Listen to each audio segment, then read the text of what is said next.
Sa pagdiriwang ng 2025 National Crime Prevention Week, katuwang ang buong bansa.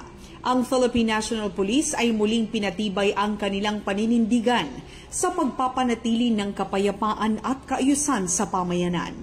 Sa ilalim ng temang pinalakas na pamahalaang lokal para sa ligtas na pamayanan, pagpapatibay ng mga programa sa pag-iwas sa krimen sa ilalim ng Community and Service-Oriented Policing System.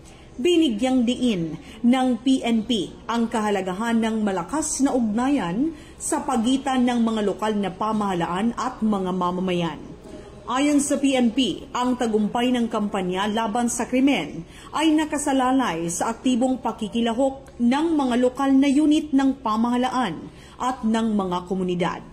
Sa pamamagitan ng Community and Service-Oriented Policing System, layo nilang paigtingin ang kolaborasyon ng pulisya at mga residente upang mas mabilis at epektibong matugunan ang mga suliranin sa seguridad. Hinimok ng PNP ang bawat Pilipino na maging kabahagi ng adhikain para sa ligtas na pamayanan, sapagkat ito ay responsibilidad ng bawat isa.